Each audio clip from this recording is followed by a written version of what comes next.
বাংলাদেশের একজন পীর বলতেছে, যদি মিজানুর রহমান আজহারির কল্লা এনে দিতে পারো তাকে আমি 10 লক্ষ টাকা পুরস্কার দেব। যেই পীরের এত বড় দুঃসাহস হয়, ডক্টর মিজানুর রহমান আজহারির কল্লা এনে দিতে পারলে 10 লক্ষ টাকার পুরস্কার ঘোষণা করতেছে যেই মানুষ, যেই কুলাঙ্গার এই কথাটা জাতির সামনে বলল, ওই জাতির সামনে নিয়ে এসে তাকে উপযুক্ত বিচার না করা পর্যন্ত ডক্টর মিজানুর রহমান আজহারির যারা ফ্যান ফলোয়ার 1 ইঞ্চি পরিমাণ তাকে ছাড় দেওয়ার কোনো সম্ভাবনা নাই। আওয়াজ তুলে বলতে হবে, ঠিক না বেঠিক ধরে বলেন। তোমরা কারা, তোমরা কয় নম্বর পীর এটা তো আমরা ভালো করে জানি। তোমাদের মাধ্যমেই আমাদের কোরআনের পাখি আল্লামা দেলাওয়ার হোসেন সাঈদীর ফাঁসির রায় দেওয়া হয়েছিল। একমাত্র প্রথম মামলা তোমাদের জন্য করা হয়েছিল। নজিবুল বাশার মাঝভান্ডারী সর্বপ্রথম কোরআনের পাখি আল্লামা সাঈদী সাহেবের বিরুদ্ধে মামলা দায়ের করে। আপনারা কি জানেন না? তোমরা কোন দল এটা বাংলাদেশের জাতি খুব ভালো করে জানে। আবার তোমরা ডক্টর মিজানুর রহমান আজহারির বিরুদ্ধে লেগেছো, আর এত বড় দুঃসাহস তোমরা প্রকাশ করতেছো যে তার কল্লা এনে দিতে পারলে 10 লক্ষ টাকার পুরস্কার দেওয়া হবে। এটা কি আইয়ামি জাহেলিয়াত হয়ে গেল? এ সোনার বাংলা আইয়ামি জাহেলিয়াত হয়ে গেল? গত 5ই আগস্টের স্বাধীনতার পরে কি আমরা এই স্বাধীনতা অর্জন করলাম? এত বড় কথা সে বুক ফুলে বলতে পারে, এর চাইতে মৃত্যুবরণ হওয়া ভালো। তোমার গা জ্বলে, তোমার কলিজার মধ্যে ভূমিকম্প হয় যে মিজানুর রহমান আজহারির মাহফিলে 10 লক্ষ 15 লক্ষ 20 লক্ষ লোক হয়। এই দেখে তোমার কলিজার মধ্যে ভূমিকম্প শুরু হয়েছে। তোমার দরবারে গরু ছাগল উট ভেড়া কম যাচ্ছে, এইটা কি তোমার ব্যবসার ভাটি পড়তেছে? এই জন্য তোমার এই পুরস্কার 10 লক্ষ টাকা। তোমার 10 লক্ষ কেন, তোমাকে না দেখা পর্যন্ত বাংলাদেশের যুব সমাজ আর থামবে না। যেই যুব সমাজের মাধ্যমে বাংলাদেশের 22 থেকে 26 বছরকার যুবকেরা কাঁধে কাঁধবদ্ধ হয়ে কত 5ই আগস্ট যেই ধাক্কা দিয়েছিল, এক ধাক্কার কারণে ফ্যাসিবাদ সরকার বাংলাদেশে রান্না করা পোলা খাইতে পারে নাই, বিমানের টিকিট পর্যন্ত কাটার সুযোগ হয় নাই, হেলিকপ্টারে চড়ে মামু বাড়ি দিল্লি যাইতে বাধ্য হয়েছিল। আওয়াজ তুলে বলেন, কথা ঠিক না বেঠিক জোরে বলেন। আবারও যদি কোন জিহাদ ঘোষণা করতে হয় তাহলে বাংলাদেশের যুব সমাজ প্রস্তুত আছে। এই সমস্ত বাবাদেরকে না দেখা পর্যন্ত বাংলাদেশের যুব সমাজ থামবে না। আওয়াজ তুলে বলেন, ঠিক না বেঠিক জোরে বলেন। নারায়ে তাকবীর, নারায়ে রিসালাত। আমরাও সুন্নি মানুষ, আমরাও পীর মুরিদি মানি, তোমার মতো কুলাঙ্গার না, তোমার মতো জ্ঞান পাপী না, তোমার মতো জ্ঞান অন্ধ না। আবেগটাকে বাদ দাও, বিবেকে চলে আসো। কথা বলেন না কেন, ঠিক না বেঠিক জোরে বলেন। জোরে বলেন না কেন, ঠিক না বেঠিক জোরে বলেন। এই দ্বারা প্রমাণিত হইল ওই পীর সাহেবের বড় টাকা আছে, মুরিদের কাছ থেকে টাকা নিয়ে সে টাকার পাহাড় গড়েছে। ঠিক কিনা বলেন? কিয়ামতের ময়দানে জান্নাতের মানুষদেরকে দেওয়ার পরে জান্নাতের মধ্যে 2 জন যুবকের বিয়ে পড়ানো হবে।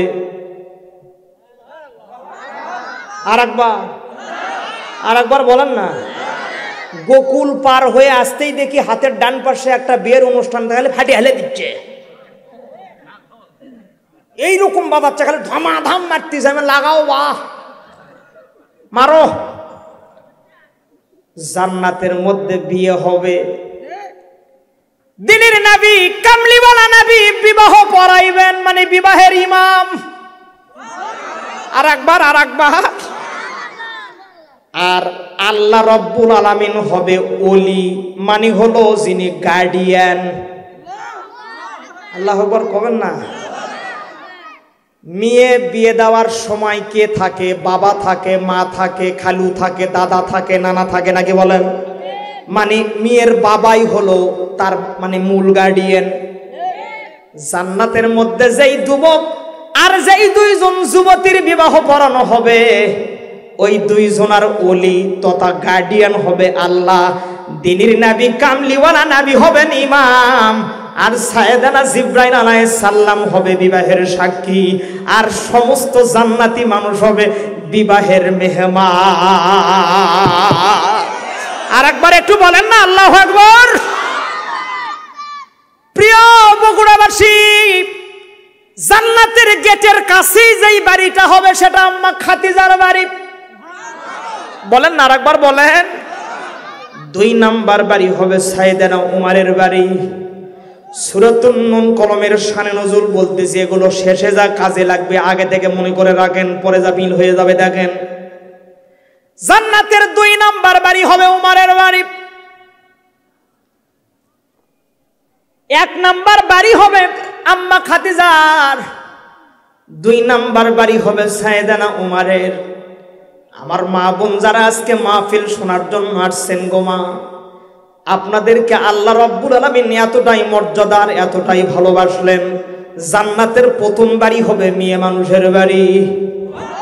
জোরে কর না কেন? ভালো করে শোনেন মা, দিলের কান লাগান। ও সরলপুরবাসী, মেহেরবানি করে কথার দিকে মনোযোগ দেন। সূরাতুন নূন কলম রাসূলের উপরে মক্কায় যখন নাজিল হয়ে গেল, কেন মা খাদিজার বাড়ি প্রথম হবে, সাইয়েদানা উমরের বাড়ি দ্বিতীয় হবে, এটার আলোচনা যদি করতে যাই রাত ফজর হয়ে যাবে। ওই আলোচনা আমার না, ডাইরেক্ট কোরআন টু কোরআন কথা হবে, একটু সময় দিতে হবে আমাকে। দেখেন প্রিয় ভাইয়েরা আমার, মাত্র 7 জন মানুষ রাসূলের সঙ্গে বাহিনী নাই, রাসূলের সঙ্গে সন্ডা পান্ডা নাই, হুন্ডা বাহিনী নাই, রিভলভার বাহিনী নাই, গামজা বাহিনী নাই, ডাল বাহিনী নাই, নানান রকমের ভক্কর চক্কর নাই। অষ্টম পরে ওর মশান দেখলে নানান রকমের ইচ্ছা হয়। কয়দিন আগে অটো চালালো, বারে অটো কয়দিন আগে অটো চালালো, এখন জিল্লা মশান দেখাই হলে এলাকার বড় ঢেক। কথা না বলে আমি অস্ত্র কর্মকার কাছে পারে মাস্টার যায়। কয়দিন আগে কি চালালো বা কথা কন না কেন, এখন কি হচ্ছে? বাপ রে বাপ, ভালো করে শোনেন, রাসূলের সঙ্গে ওই বাহিনী নাই, ঢেক নাই, কাই নাই, মাত্র 7 জন মানুষ। প্রাণের ভাইয়েরা আমার, 7 জন কর্মী, 1 জন হলেন নেতা। মক্কাতে নির্বাচন হবে, জোরে বলেন কি হবে? বলেন না কি হবে? আরেকবার একটু বলেন না কি হবে? নির্বাচন আসলে এলাকার মানুষ, আমাকে এলাকায় আসা এক চাচা কয় একেবারে নির্বাচন প্রতি মাসে একবার করে দিবে পারে না, মানে চা খাওয়া ফ্রি। এরপরে মনে করেন অল টাইম হাতের মধ্যে টাকা থাকে। বিশেষ করে যে মহিলা নির্বাচনে দাঁড়ানোর পরে বুঝছেন, মেয়ে মানুষের কাছ থেকে টাকা খোলা যেমন কঠিন তেমন সহজ। মনে হয় আপনারা কথা বুঝতে পারেন নাই, মনে হয় আমার কথাটা ভালো করে শোনেন। হাতের টাকা ফুরায় না, চা সারাদিন সারা রাত ফ্রি থাকে, বেরি যাই জিরা খায়, যাই গোল্লিপ খাবি গোল্লিপ, যাই ডাল খাবি ডাল, কথা কয় না কেন? নির্বাচনের সময় ধরপাকড় কম হয়, তার মানে পুরো একটা নিরাপদ অবস্থায় চলে। ওই সাইজের যারা বাহিনী, ওদের জন্য মনে করেন ফ্রি সার্ভিস হয়ে যায়, বলে লাগাও নির্বাচন প্রতি মাসে মাসে একবার করে দাও। ও ভালো করে শোনেন বগুড়াবাসী, মনোযোগ দেন, অনেক শিক্ষা আছে। নির্বাচনের সময় দেখবেন কিছু নেতা জীবনে পাঞ্জাবি গায়ে দেয় না, অরবিন্দু ধুতি ভারত থেকে অর্ডার করে কিনে নিয়ে এসে বগুড়া মনে করেন গর্জিয়াস টেইলার্সে গিয়ে সেই রকম 4-5টা করে পাঞ্জাবি বানায়। যেই পাঞ্জাবি এ পাশ থেকে ও পাশে সব দেখা যায়, মানে পাতলা ফিনমিল, খালি মিল মিল মিল মিল মিল মিল করে। কথা কি বুঝতেছেন আমার? এই পাঞ্জাবি গায়ে দিয়ে হুন্ডার পিছে বসে থাকে, আর ওর একজন চালক থাকে। প্রতিটা রাস্তার মোড়ে মোড়ে মনে করেন মিটিং হয়, পথসভা হয়। এক আসরের নামাজ আমার নিজে দেখা একজন নেতা 4 বার পড়ছে। সারা জীবন খবর থাকে না, নির্বাচনে আসলে পাঞ্জাবি লাগায়, টুপি লাগায়। বাদ দেন, সংক্ষিপ্ত করে দিলাম। মক্কাতে নির্বাচন নয়, মক্কাতে হবে সিলেকশন। যার হাতে আগামী 5 বছর মক্কা থাকবে, যে মক্কা আগামী 5 বছর যে দেখাশোনা করবে, যে মক্কার রাজত্ব করবে, যার হাতে কোরআনের পক্ষ নিয়ে দাঁড়ায় গেলেন যিনি, কামলিওয়ালা নবী তিনি। জোরখন আল্লাহু আকবার বলেন না, জোরখন আল্লাহু আকবার। আর কোরআনের বিপক্ষে নির্বাচনে দাঁড়াইছে যিনি, মিস্টার আবু জেহেল তিনি। ভালো করে শোনেন, আবু জেহেলের কিন্তু চিকন বুদ্ধি ছিল। দেখেন না, প্রতিটা গ্রামে 2-1 সাইজের লোক থাকে, ফুসকানা দাঁড়িয়ে থাকে, পায়ের একদম শর্ট পাঞ্জাবি, ফুগুর ফুগুর করে পান খায়। এর আটা ওয়াক না লাগান পর্যন্ত আর শান্তি হয় না। এরকম গোয়েন্দা আছে না নাই? মানে এই সাইজের মানুষ হলো আবু জেহেল। মানে মানুষের বুদ্ধি হলো 2 প্রকার, একটা হলো আল্লাহওয়ালা বুদ্ধি, আর একটা হলো পিটন খাওয়া বুদ্ধি। করে শোনেন প্রিয় ভাইয়ারা আমার, আবু জেহেল ছিল চিকুন বুদ্ধির মানুষ। নির্বাচনের সময় আছে আর মাত্র 15 দিন। তাফসিরে ইবনে কাসির থেকে বলছি, বাসায় গিয়ে সূরাতুন নুন কলম লেখে সার্চ দিয়ে শানে নজুলটা সার্চ দিয়ে দেখবেন বক্তার কথার সাথে মিল হয় কিনা। সিলেকশনের সময় আছে আর মাত্র 15 দিন। বাংলাদেশের পার্লামেন্টে যদি বেশিরভাগ সংসদ সদস্য হ্যাঁ বলে, তাহলে ওই আইনটা পার্লামেন্টে উত্থাপন হয়, পাশ হয়। মক্কাতে নির্বাচন হবে। আমরা ভার্সিটি পড়া মানুষ, আমাদের ভার্সিটিতেও নেতা সিলেকশন হইতেছিল, আমরা দেখছি। ও আলোচনা আমরা করতে চাচ্ছি না, ভালো করে শোনেন। কোরআনের বিপক্ষে দাঁড়াইছে মিস্টার আবু জেহেল, আর কোরআনের পক্ষে দাঁড়াইছেন আমাদের কামলিওয়ালা নাবি, যার হুন্ডা বাহিনী নাই, টাকা নাই, বেরি দেয় না, চাও খিলাই না। ও বগুড়াবাসী, ভালো করে কথাগুলো শোনার চেষ্টা করেন, কাজে লাগবে। মাত্র কয়েকদিন পরেই কাজে লাগবে।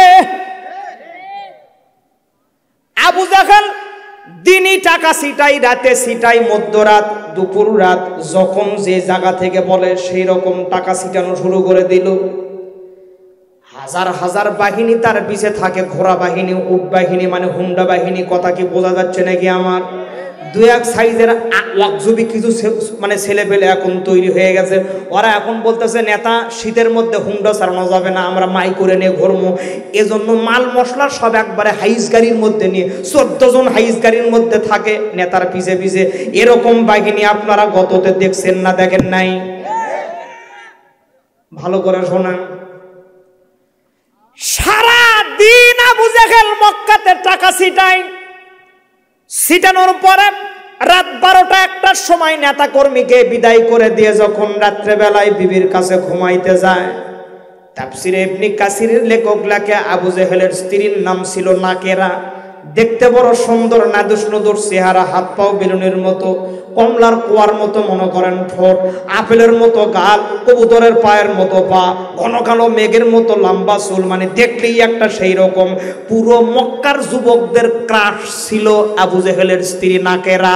আর 2 নম্বরে ছিল আবু সুফিয়ানের স্ত্রী উম্মে জামিল। ও বগুড়াবাসী, ভালো করে শোনেন। রাত 2টার সময়, 1টার সময়, 1:30টার সময় নেতা কর্মীদেরকে বিদায় করে দিয়ে যখন আবু জেহেল তার স্ত্রীর কাছে ঘুমাইতে যায়, স্ত্রী বাম পাশে থাকুক বা ডান পাশে থাকুক, যে পাশে থাকে থাকুক, আবু জেহেল বলে কথা। বালিশের উপরে যখন মাথা দেয়, আবু জেহেল উপরের দিকে তাকায়, চিন্তা করে দুনিয়াতে আমার টাকা আছে, আমার বাহিনী আছে, আমার বউ সুন্দর আছে, কোনো সমস্যা নাই। কিন্তু আমার ভাতিজা আব্দুল্লাহর বেটা মুহাম্মাদের পুরো মক্কার মধ্যে একটা সুনাম আছে যে আমার ভাতিজা আব্দুল্লাহর বেটা জীবনে কোনোদিন মিথ্যা কথা বলে না। আমার ভাতিজার এমন সুনাম মক্কাতে। আমার ভাতিজার কথা শুনে কাফির বেঈমান মুশরিকেরা আমার ভাতিজার কাছে টাকা তারা গুচ্ছিত রাখে, টাকা তারা তার কাছে জমা রাখে, আমানত রাখে, ঠিক মতো সময় তারা আবার এসে নিয়ে যায়। শুধু তাই নয়, রাসূল জন্মের পর থেকে নিয়ে যতদিন পর্যন্ত রাসূলের উপরে কোরআন নাজিল হয় নাই, ভালো করে শোনেন বগুড়াবাসী, আবু জেহেল বলতেছে আমার ভাতিজা যদি বলতো আজকে সূর্য পূর্ব দিক থেকে নয় পশ্চিম দিক থেকে উঠবে, আমি আবু জেহেল ওটাই বিশ্বাস করতাম। কিন্তু কোরআন ভেজাল হয়ে গেল কখন? কোরআন নাজিল হইল তো যখন। আমি ওদিকে যাইতে চাচ্ছি না, ভালো করে শোনেন প্রিয় ভাইয়েরা আমার। আবু জেহেলের ঘুম ধরে না। আবু জেহেল চিন্তা করে আমি এত টাকা পয়সা খরচ করি, এত টাকা পয়সা নেতা কর্মীকে দেই, কিন্তু রাত্রেবেলায় বার্তাবাহক এসে খবর দেয়, বলে হুজুর বা স্যার বা নেতা অমুক সেন্টারের তো এই অবস্থা, অমুক সেন্টারের যিনি মেইন মানুষ, যিনি হেড বা যিনি কর্তা বা যিনি মাতব্বর, ওই মাতব্বর আপনার ভাতিজার সঙ্গে আমি দেখে আসলাম রাত্রেবেলায় গল্প করতেছে। এতটুকু শোনার পর পরেই আবু জেহেলের কলিজার মধ্যে ভূমিকম্প তৈরি হয়ে যায়। কথাগুলো কি আমার বুঝতেছেন? আমি একটু সময় নিচ্ছি পিছনে, কারণ হলো কি জিনিসটা বোঝানো দরকার। ভালো করে শোনেন বগুড়াবাসী, এরকম নেট অ্যান্ড ক্লিন আলোচনা বাংলাদেশের বক্তারা যদি আজকে করতো, তাহলে অনেক আগেই বাংলাদেশে ইসলাম কায়েম হয়ে যাইতো। বাংলাদেশে বক্তাকে মুখের মধ্যে থাকে হলো পান আর সামনে থাকে মাইক, মারে খালি সাল্লাল্লাহর টানার বলে। নামাজ পড়ো, রোজা রাখো মুমিন মুসলমান ভাই, আর মসজিদে যায়া দেখো বাটা জুতা। মিছা কথা বললাম, কথা বললাম, মিছা কথা বললাম। মনোযোগ দিতে হবে, একটু মনোযোগ দেন। আবু জেহেল চিন্তা করে আমার ভাতিজার কোনো কিচ্ছু নাই, কিন্তু রাতের অন্ধকারে চুপি চুপি 7 জন কর্মীকে নিয়ে কারো বাড়িতে যদি গিয়ে যদি কি যেন বলে, পরের দিন সকালবেলা তাই তার হয়ে যায়, মানে আমার ভাতিজারও হয়ে যায়, মানে আমার টাকা ছিটানোই শেষ। ফজর পর্যন্ত আবু জেহেল ক্যালকুলেশন করে দেখে যেহেতু চিকন বুদ্ধির মানুষ আমি পাস করব না, আমার ভাতিজাই পাস করবে। আরো জোরে বলেন না কেন? বাংলাদেশের আজকে যে সাইজের দলগুলো আছে, আল্লামা ডক্টর মিজানুর রহমান আজহারের মাহফিলের লোক দেখে তাদের কলিজায় ভূমিকম্প হয়। আমরা হাজার হাজার বাহিনী থাকতে পারে, হাজার হাজার লক্ষ লক্ষ কোটি কোটি টাকা আমরা ছিটাইতে পারি, কিন্তু যারা কোরআনের দলের মানুষ অবশ্যই তারা বিনা প্রতিদ্বন্দ্বিতায় পাস করবে। কথা কন না কেন? কথা কন না কেন? কি হবে লেখালেখির কলমবাজির এই মহড়া, সমাজের আসল চিত্র যদি না যাই তুলে ধরা। কি হবে লেখালেখির কলমবাজির এই মহড়া, সমাজের আসল চিত্র যদি না যাই তুলে ধরা। যদি ওই ঘুষের বলে কলমটা উল্টা চলে, যদি ওই ঘুষের বলে কলমটা উল্টা চলে, তবে কি যাবে রোখা দুর্নীতিকে, তবে কি যাবে রোখা দুর্নীতিকে। কি হবে বেঁচে থেকে অযথা বিদ্যা শিখে যদি না গড়তে পারি শোষণবিহীন সমাজটাকে? কি ঠিক কিনা বলেন? জোরে বলেন, ভালো করে শোনেন। ফজর পর্যন্ত যখন ক্যালকুলেশন মিনে না, সময় আছে আর মাত্র 12 দিন। প্যাম্পলেট হয়েছে, পোস্টার হয়েছে, ব্যানার হয়েছে, মাইকে প্রচার হয় আমার নেতার চরিত্র, ভোট দেবেন ভাই কোনখানে, মাহি আপার মাঝখানে। কথা কি বোঝা যায় নাকি? ভালো করে শোনেন। নির্বাচনের ধুল উঠে গেল মক্কার জমিনে। আবু জেহেল সর্বস্ব দিয়ে দিল যাতে সে পাশ করে। বিভিন্ন রকমের কায়দা, নানান বেকায়দা যা আছে সব প্রয়োগ করতেছে। ফজর পর্যন্ত আবু জেহেল চিন্তা করে আমি যত টাকায় ছিটাই না কেন আমার ভাতিজাই পাস করবে, কারণ আমার ভাতিজার গ্রহণযোগ্যতা মক্কার জমিনে আছে। আপনি যতই মনে মনে কলা খান না কেন, 4টের বেশি কলা খাওয়ার সম্ভাবনা আপনার নাই। আপনি 4টের উপর খাইতে পারবেন না, অতগুলো লালি আদেশের না। একদিন না হয় একদিন লাগবে না, আগামীর নির্বাচন হবে কোরআনওয়ালাদের নির্বাচন। ভালো করে শোনেন, দেখেন একদম খাপের খাপ। প্রিয় বগুড়াবাসী, আবু জেহেল ফজরের পরে তার দোস্ত ওয়ালিদ বিন মুগিরাকে ফোন দেয়, বলে হ্যালো।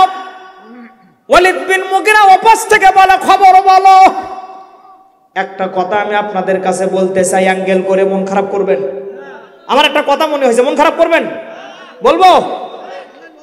দেখবেন যার যত টাকা ওর রাত্রেবেলা তত ঘুম হয় না। আমার কথা মনে আপনারা বুঝতে পারেন নাই? 25টা ব্যবসার মালিক, বগুড়াতে 25টা ব্যবসা প্রতিষ্ঠান তার। 25টা ব্যবসার চিন্তা করতে করতে করতে করতে ফজর হয়ে যায়, তার ঘুম ধরে না। সিডাকশন, সিডিল, নানান রকমের ডাল, বাবা দাদা নানা গাঞ্জা ইত্যাদি খাওয়ার পরে 15 মিনিট যদি ঘুম হয় হইল, 8টা পর্যন্ত শুয়ে থাকে, তার ঘুম ধরে না। এদিক দেখেন বাথরুমে যাওয়ার পরে ব্রাশে ওষুধ নিয়ে পেস্ট নিয়ে যখন ব্রাশ করে, বাথরুমে অনেক হাত পাও ধরার পরে 2-1 ফোঁটা বকরিল্লাদির মতো বের হয়। আমার কথা মনে আপনারা বুঝতে পারছেন না মনে হয়? আমার কথা কি বোঝা যাচ্ছে? আপনারা যদি সত্যি কথা না বলেন আমি ওয়াজ করতে পারবো না। আমি কেন, আমার বাপের ক্ষমতা নাই ওয়াজ করা। মেহেরবানি করে একটু আমাকে সুযোগ দেন, ওয়াজ দেখেন, ভালো লাগবে। কন্ত মিশে কথা বলা। কোনো মানুষের যদি ঘুম না হয় তাহলে তার পায়খানা ক্লিয়ার হবে না, পায়খানা ক্লিয়ার না হলে মাথাও ঠিক হবে না। একজন গরিব মানুষ সারাদিন অটো চালায়, ভ্যান চালায়, রিক্সা চালায়, সারাদিন সকাল থেকে নিয়ে রাত 8টা পর্যন্ত অটো চালায়। শরীরটা ঝোঁকে মনে করেন নানান রকমের কায়দা বেকায়দা হয়ে যায়। রাত 8টার সময় গরিব মানুষ, টিনের ছাউনির বাড়ি, বিবি আগে থেকেই রেডি হয়ে আছে। আমার স্বামী সারাদিন বাড়িতে আসে নাই। স্বামী যখন বাড়িতে ঢোকে, বাড়িতে ঢোকার সঙ্গে সঙ্গেই ফ্রেশ হওয়ার পানি তার হাতে দেয়, বলে স্বামী ধন আপনি আসছেন, এই যে পানি নেন। স্বামী তৃপ্তি সহকারে পানি নিয়ে সুন্দর পরিষ্কার হয়ে আসে। একদম মনে করেন ভালো পোলাও, কোরমা পোলাও রান্না করে নাই, বিরিয়ানিও করে নাই, কোয়ালিটি থেকে বিরিয়ানির প্যাকেটও আনে নাই, নানান রকমের কারুকার্যও নাই, একদম বাংলা পাক মসুরের ডাল আর ভাত মনে করেন চাল দিয়ে খিচুড়ি রান্না করেছে। বিবি বেড়ে দিচ্ছে, স্বামী বসে বসে খাইতেছে। বিবি তার আঁচল দিয়ে স্বামীর মুখটা মুছাইয়া দিল। এরপরে দুইজনে মনে করেন খাটের উপরে গিয়ে ঘুম দিল। এক ঘুমে ফজর হয়ে গেল। কিসের বিরাস আর কিসের পেট! বাথরুমে বসার হয় না, কমাস কম 2 কেজি করে পায়খানা করে। প্রিয় বগুড়াবাসী, ভালো করে শোনেন। আবু জেহেলের সারা রাত ঘুম জাগা মানুষ সকালবেলা ফোন দিছে ওয়ালিদ বিন মুগিরার কাছে, ওয়ালিদ বিন মুগিরা তাড়াতাড়ি আসো। সারা রাত আবু জেহেল ক্যালকুলেশন করেছে, আমার ভাতিজার মুজিজা তামাম মক্কার মধ্যে আছে, আমি অনেক কিছু করেও তার কাছে পারি নাই। ভালো করে একটা কথা শুনে রাখেন বগুড়াবাসী, ইসলাম এমনি এমনি কিন্তু কায়েম হয় নাই। বাংলাদেশের এক সাইজের হুজুরের টুপি, জুব্বার, পাগড়ি দেখলে মনে করবেন ওই ইসলাম লিয়ে আলো। এমনি এমনি ইসলাম আসে নাই, ইসলাম এমনি এমনি আসে নাই।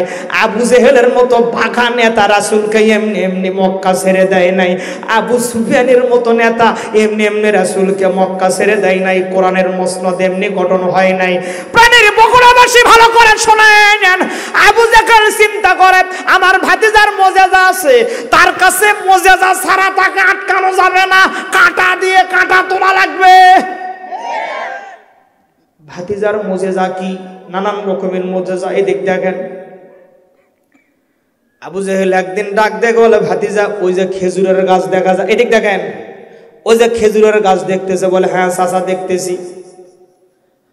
ও আব্দুল্লাহর বেটা, আমি আবু জেহেল তোমার কাছে ওয়াদা করতেছি, তুমি যদি সত্য নবী হও, তুমি ডাক দিলে ওই খেজুর গাছ তোমার কাছে চলে আসবে। যদি তুমি ডাক দেওয়ার পরে না আসে, তাহলে বুঝবো তুমি ভণ্ড নবী। কথা কি বোঝা যায় নাকি? বলেন তো, রাসূলের মাথা কি তখন ঠিক থাকার কথা? লজ্জায় পড়ে গেল রাসূল। সুনানি তিরমিজিতে হাদিস আসছে, দেখে নেবেন। দিনের নবী আমার চক্ষু বন্ধ করলেন, সঙ্গে সঙ্গে উপরওয়ালার সঙ্গে কালেকশন হয়ে গেল।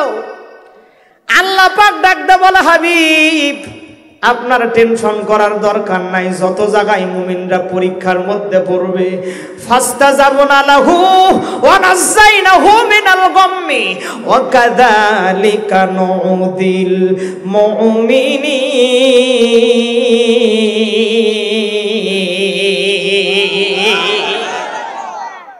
হাবিব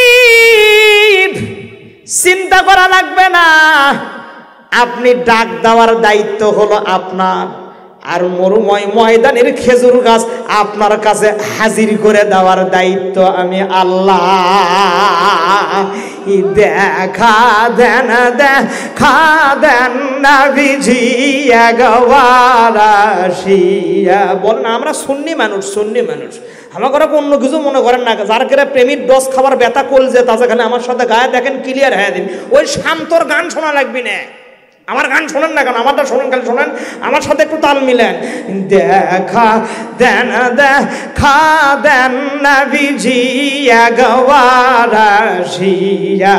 বলেন, দেখা দেন দেখা দেন নবী গো একবার। দয়ার নবী প্রেমের ছবি, মায়ার নবী প্রেমের ছবি, কোথায় গেলেন লোকাইয়া? দেখা দেন দেখা দেন নবীজি একবার। বলেন না ভাই, বলেন, দেখা দেন দেখা দেন নবী গো একবার। আবু জেহেল দেখিল আপনাই উম্মত হইয়া দেখিলাম না দেখা দেন দেখা দেন নবী গো একবার আসিয়া। আল্লাহু আকবার বলেন বলেন জোরে এখন আল্লাহু আকবার। রাসূল ডাক দেয় খেজুর গাছ আসে। আবু জেহেল কয় এটা মানুষ না জাদুঘর। আল্লাহ রাসূল মিরাজে গেছে 2 বছর। কয় বছর বা? হ্যাঁ হ্যাঁ হ্যাঁ কয় বছর? কথা কয় না কেন? কয় বছর? একসাথে বলেন কয় বছর? 27 বছর। কয় বছর? একসাথে বলেন কয় বছর? এদিক দেখেন রাসূল আমার এসে আবু বক্করকে বলে, আবু বক্কর আমি এই দেখলাম সেই দেখলাম, লৌহে মাহফুজ, কলম, জান্নাত, জাহান্নাম, নানান কিছু। আবু বক্কর বললেন সাদ্দাকতা ইয়া রাসূলুল্লাহ, আপনি সঠিক বলেছেন। আল্লাহ পাক ডাইরেক্ট আবু বক্করের নাম সিদ্দিক উপাধি দিয়ে দিল। এদিক দেখেন আবু জেহেল এসে আবু বক্করকে বলতেছে, ভাই বলে কি হয়েছে? বলে তোমার নবী নাকি আল্লাহ পাকের কাছে গেছিল? বলে হ্যাঁ গেছিল। জান্নাত দেখছে? বলে হ্যাঁ। বলে তোমার আমার ভাতিজাকে আমার কাছে ডাক দাও। দিনের নবীকে ভিতর থেকে ডাক দেওয়া হলে, ইয়া রাসূলুল্লাহ আপনি বের হয়ে আসেন। আবু জেহেল আসছে। রাসূল আমার আসলেন। আবু জেহেল বলে, ভাতিজা তুমি নাকি আল্লাহর কাছে গেছিলে? বলে হ্যাঁ গেছিলাম। তুমি নাকি বাইতুল মুকাদ্দাসে গেছিলা, ফজরের নামাজ জামাতে পড়েছো, তোমার পিছে নাকি সমস্ত নবী রাসূল ইক্তেদা করেছে। আল্লাহু আকবার বলেন না কেন? বলে হ্যাঁ করেছে। আবু জেহেল বলে, ভাতিজা ওই জান্নাত জাহান্নাম পরে হবে, তুমি সত্যি করে বলো তো, তুমি যদি বাইতুল মুকাদ্দাসে ফজরের নামাজ পড়ে থাকো তাহলে বলো তো বাইতুল মুকাদ্দাসের জানালা কয়টা আর দরজা কয়টা? কোন তো মেজাজ খারাপ হবে কি হবে না? জুতো পাওয়ার থাকবি না হাতও তুটবি কোন তো? মাথা গরম হয়ে গেছে। দিনের নবী আমার লাল হয়ে গেলেন। হাদিস শরীফের মধ্যে আছে রাসূল লজ্জা পাইলেন লাল হয়ে যাইতেন। গোলাপি কালারের মানুষ রাসূল আমার লাল হয়ে গেলেন লজ্জায়। আল্লাহ পাক ডাক দে বলে, জিবরাইল তুমি আর দেরি করো না, আমার বন্ধুকে আর এরকম লজ্জা দেওয়া যাবে না। পুরো বাইতুল মুকাদ্দাস তুমি আমার দোস্তের হাতের মধ্যে রেখে দাও। আমার দোস্ত একটা একটা করে দেখবে আর গুনে গুনে বলবে এই কয়টা দরজা আর এই কয়টা জানালা। আওয়াজ দিয়ে বলেন না কেন আল্লাহু আকবার। যাদের মধ্যে রাসূলের প্রেম আছে একজনও জবান বন্ধ রাখবেন না, 2 হাত তুলে বলেন আল্লাহু আকবার। যারা রাসূল প্রেমিক মানুষ, রাসূলকে যারা ভালোবাসেন 2 হাত তুলে বলেন আল্লাহু আকবার। আরো জোরে বলেন না কেন আল্লাহু আকবার। তুমি 2 টাকার নেতা, 2 টাকার রাসূল প্রেমিক, তুমি সেই রকম ঝোল মারতেছো। বাইতুল মুকাদ্দাস কত দূরের কথা, তুমি চোখ বন্ধ করে কও তো তোমার পায়খানার কোন পাশে কোন খুঁটি লাগাইছো? তুমি কও। কথা মনে আমার বোঝেন নাই? ইসলাম এমনি এমনি দুনিয়াতে আসে নাই। আল্লাহ পাক জিবরাইলকে হুকুম দেয়। জিবরাইল এসে ডাক দে বলে, ইয়া রাসূলুল্লাহ আপনার ডান হাতটা বিছায় দিয়ে দিন। রাসূল আমার ডান হাতটা বিছায় দিয়ে দেয়। পুরো বাইতুল মুকাদ্দাস রাসূলের ডান হাতের মধ্যে দিয়ে দেয়। রাসূল আমার একটা একটা করে দেখে, ডাক দে বলে, চাচা প্রথম যে জানালা সেই জানালা দৈর্ঘ্য হলো এত ফিট আর প্রস্থ হলো এত ফিট। উত্তর দিকের যেই জানালা ওই জানালার দৈর্ঘ্য এত ফিট, হলো এত ফিট। এই দিকে এই কয়টা দরজা, ওই দিকে ওই কয়টা দরজা, ওই দিকে ওযুখানা, এই দিকে গোসলখানা, ওই দিকে মেহরাব। আওয়াজ দিয়ে বলেন আল্লাহু আকবার। জোরে কন না কেন আল্লাহু আকবার? কথা কন। আবু জেহেল আর কথা কবে? আর কথা কবে? মাথা খারাপ। আবু জেহেল সারা রাত ক্যালকুলেশন করে দেখছে আমার ভাতিজার সাথে পারবো না। আমার টাকা পয়সা থাকতে পারে কিন্তু আমার ভাতিজার গ্রহণযোগ্যতা পুরো মক্কার মধ্যে আছে। আমাদের হকম দকম থাকতে পারে, নেতা কর্মী থাকতে পারে, কিন্তু বাংলাদেশের মধ্যে কোরআনের দলের মানুষের গ্রহণযোগ্যতা আছে। কথা কি আমার বোঝা যাচ্ছে? ভালো করে শোনেন বগুড়াবাসী, কথাগুলো খেয়াল করেন। ওয়ালিদ বিন মুগিরাকে ডাক দে বলে, তাড়াতাড়ি এসো, কথা আছে। বলে কি কথা? বলে শোনো, আর মাত্র 12 দিন তারা নির্বাচন। বলে হ্যাঁ। আমি তো আমার ভাতিজার সাথে পারবো না। বলে কেন? অমুক সেন্টারে এই সমস্যা, ওই সেন্টারে ওই সমস্যা। শোনো, আমার ভাতিজার তার মোজেজা আছে, আমি জানি তোমার কাছেও একটা মুজেজা আছে। ওলীদ বিন মুগীরা বলে আমার কাছে আবার কি মুজেজা? শুনতেছেন আমার কথা? মনোযোগ আছে আমার দিকে? এদিক দেখেন প্রাণের ভাইয়ারা আমার, সূরাতুন নুন কলমের তাফসীর করতে গিয়ে তাফসীরে মাযহারি আল্লামা সানাউল্লাহ পানিপতি রহমাতুল্লাহ আলাইহি তৎকালীন বাহরাইনের প্রেসিডেন্ট ওলীদ বিন মুগীরাকে ভালোবেসে একটা পুতুল দান করেছিল। পুতুল, বাবা এই গ্লাসে পানি ফালতে তোরে, এটার নাম হইছে পুতুল। জোরে বলেন কি? একসাথে কোয়া লাগবে। আরেকবার বলেন, আরেকবার। এই যে সামনে রাখলাম পুতুল, এই পুতুলের দুইটা মুজেজা ছিল, দুইটা কারামাত ছিল। ভালো করে শোনেন। তাফসীরে মাযহারি আল্লামা সানাউল্লাহ পানিপতি রাহমাতুল্লাহ আলাইহি লেখেন, এই পুতুলকে নাড়া দিয়ে আপনি যা বলতে বলবেন তাই বলবে, আর পুতুলকে যদি ঘুরাইয়া দেন যেটা সত্য সেটা বলবে। কথা কি বোঝা গেল? পরে যা যান আমার সাথে আবার পেঁয়াজ লাগান না। কথা কি বোঝা গেছে? এটা ক্লিয়ার? ভালো করে শোনা। ওলীদ বিন মুগীরাকে আবু জেহেল ডাক দে বলে, তোমার যে পুতুল আছে ওই পুতুলের এখন দরকার। শোনো, নির্বাচনে আমি হেরে যাব, মাস্ট বি আমি জিততে পারবো না। আমি জিতলেও 6 মাসের বেশি টিকতে পারবো না।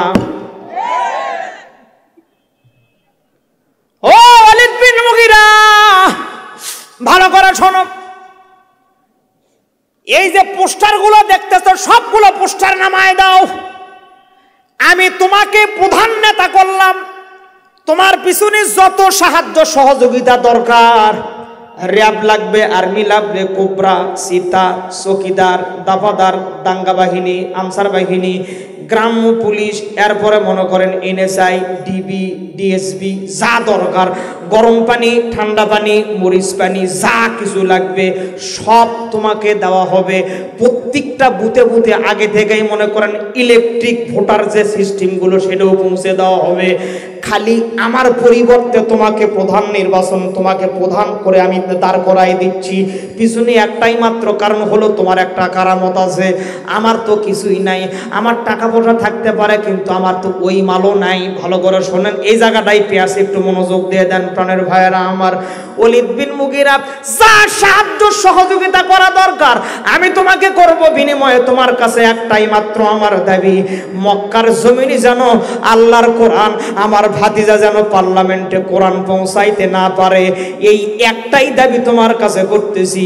আল্লাহ ডাক দে বলে, রে তেমাতা পাগল, দুইজন মিলে ফন্দি করো, তামাম মক্কার জমিনে কোরআন থাকবে না। আর আমি আল্লাহ পাক জানাই দিচ্ছি, পৃথিবীর যত জায়গায় কোরআনটাকে বন্ধ করার পায়তারা করা হবে, কোরআনটাকে বন্ধ করার জন্য ব্যবস্থা করা হবে, ওই ভূখণ্ডে আমি আল্লাহ পাক তত বেশি কোরআনটাকে বেশি বিস্তার করে দিয়ে দিব। ইউরিদুনা লিয়ুতফিউ নূরাল্লাহি বিআফওয়াহিহিম আল্লাহু মুতিম্মু নূরিহি ওয়ালাউ কারিহাল কাফিরুন।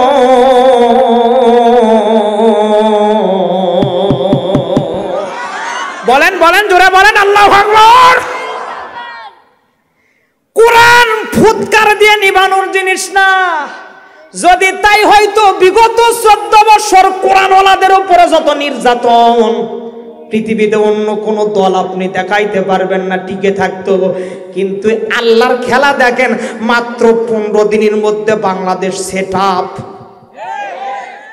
কথা কি বোঝা যায়? ভালো করে শোনেন। ওলীদ বিন মুগীরা কোরআন যেন পার্লামেন্টে না যাইতে পারে, আমার ভাতিজা যেন নেতা না হইতে পারে, এটাই আমার দাবি। ওলীদ বিন মুগীরা বলছে, আমার কাছে কোনো ব্যাপার না, আপনি যদি রাজি থাকেন আমি রাজি। সংক্ষিপ্ত করে দিলাম প্রাণের ভাইয়েরা আমার, উভয়ে কিন্তু কি হয়েছে,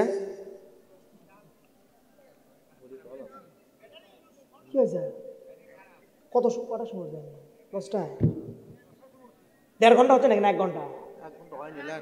আচ্ছা আলহামদুলিল্লাহ, আমি তো মনে করলাম 2 ঘন্টা মানে হলো। আলোচনা চলবি না বন্ধ?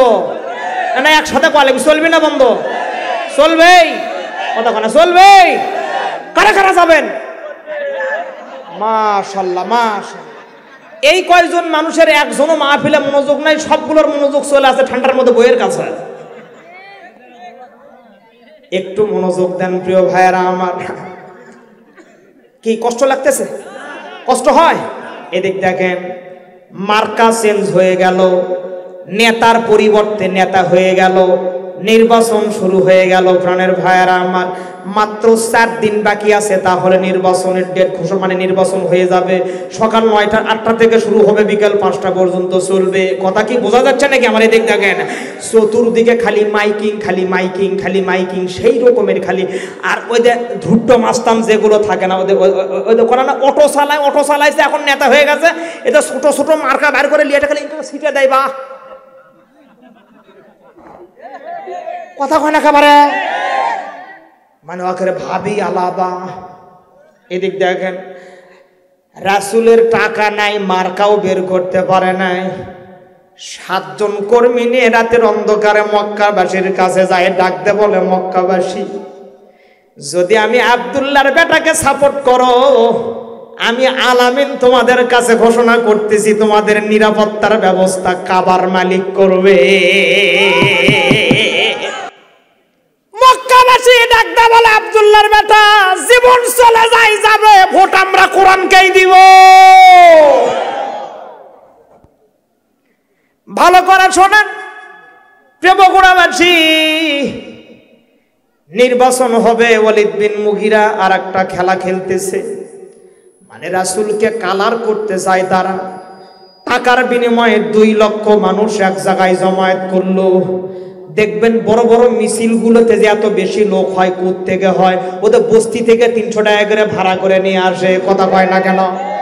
ভালো করে শোনেন, এই যে চট্টগ্রামের পেকুয়াতে যে 15 লাখ লোক হয়েছে, বাংলাদেশের এক সাইজের বক্তা বলতেছে লোকগুলো ভাড়া করে নিয়ে গেছে, ওরা মিজানুর রহমান আজহারি ভাড়া করে নিয়ে গেছে।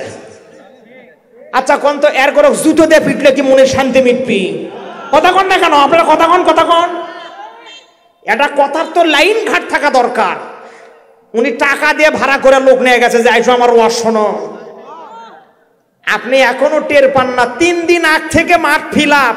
আপনারা শুনে আশ্চর্য হবেন, আগামীতে এই মাত্র কয়েকদিন পরে 13-14 তারিখ মনে অথবা 12-13 তারিখ হবে, সিলেটের এমসি কলেজে ডক্টর মিজানুর রহমান আজহারির মাহফিল হবে। যেই স্টেজ সাজাইছে, বাংলাদেশের 2য় বৃহত্তম ইতিহাস হইতে যাচ্ছে। বৃহত্তম সিলেটে এত বড় অনুষ্ঠান ইতিপূর্বে আর হয় নাই। আল্লাহু আকবার বলেন না কেন? যুব সমাজ এখন থেকেই যাওয়া শুরু করে দিয়েছে। তার মানে কি জানেন, বাংলাদেশের যুব সমাজের মোবাইলে আগে পাওয়া যাইতো মমতাজ আপার ড্যান্স আর উলঙ্গপনা, এখনকার যুব সমাজের মোবাইলে পাওয়া যায় ডক্টর মিজানুর রহমান আজহারির ওয়াজ। কথা বলেন না কেন? আমির হামজার ওয়াজ পাওয়া যায়, মামুনুল হকের ওয়াজ পাওয়া যায়। কথা বলেন না কেন? ঠিক না মানে জোরে বলেন। ভালো করে শোনেন, এই বাংলাদেশে যদি কোরআনের মাহফিল বন্ধ হয়, তাহলে প্রতিটা পাড়ায় পাড়ায় যাত্রা স্প্যান্ডেল হবে। শুধুমাত্র কোরআনের মাহফিল হওয়ার কারণে আল্লাহ পাক বাংলাদেশকে ঠান্ডা রেখেছে, ভালো রেখেছে। গত কয়েকদিন আগে মক্কাতে যে পরিমাণ বন্যা হয়েছে, আমাকে বাংলাদেশে খালি হালকা একটু ভূমিকম্প হয়েছে। এদিকে পরে আসতেছি, শোনেন, 2 লক্ষ মানুষকে এক জায়গায় জমায়েত করে দিলাম। ওয়ালিদ বিন মুগিরা জমায়েত করে দেওয়ার পরে ওই স্টেজের মধ্যে কুরাইশ বংশের একজন নেতাকেও তারা দাওয়াত করে নাই, ইনভাইট করে নাই। প্রাণের ভাইয়েরা আমার, নেতারা একের পরে এক স্টেজে দাঁড়ায় আব্দুল্লাহর বেটার বিরুদ্ধে বক্তৃতা দেওয়া শুরু করে দিল। এদিক দেখেন, তাফসিরে ইবনে কাসির লাগে 1 নম্বরে আবু জেহেল, 2 নম্বরে আবু সুফিয়ান, 3 নম্বরে রাকিস বিন উননা, 4 নম্বরে কাব বিন আরশাব, 5 নম্বরে ওয়ালিদ বিন মুগিরা, আর 6 নম্বরে আখনাস বিন সুরাইব। এই 6 জন নেতা, 6 জন চান্দু মিলে 2 লক্ষ মানুষকে টাকা টিএডিএর বিনিময়ে নিয়ে এসে সামনে দাঁড় করাইয়া নিজেদের আদালত, নিজেদের পার্লামেন্ট, নিজেদের সবকিছু এই আদালতে দাঁড়াইয়া কামলিওয়ালা নবীর বিরুদ্ধে 6টা মামলা দায়ের করে দিয়ে দিল। প্রাণের ভাইয়েরা আমার, ভালো করে জানেন, আমার বড় শান্তি লাগে, বড় ভালো লাগে, যেই থানার ওসি বিগত সময়ে বিএনপি আর জামাত শিবিরের কর্মীদেরকে রাতের পরে রাত খোঁজ করত, আজকে ওই থানার ওসিআই এসআই গুলো আওয়ামী লীগের চেলাগুলো খোঁজ করে। মিছে কথা বললাম? ক্যাঙ্কা আপনার কেমন লাগে কোন তো ক্যাঙ্কা লাগে আপনার ক্যাঙ্কা লাগে কোন না কেন বাড়ি আমার সেই লাগে সেই।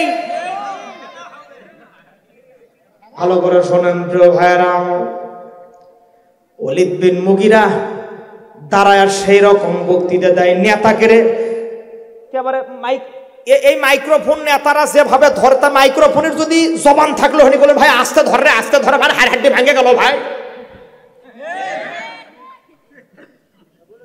কথা কন না কেন আই রে মশান রে। ভালো করে শোনেন প্রিয় ভাইরা, ওয়ালিদ বিন মুগিরা দাঁড় করা গেল। আবু জেহেল স্টেজে দাঁড়ায় রাসূলের বিরুদ্ধে 1 নম্বর মামলা দায়ের করে দিল যে সে হলো মাজনুন, সে হলো পাগল, যা বলে মিথ্যা বলে।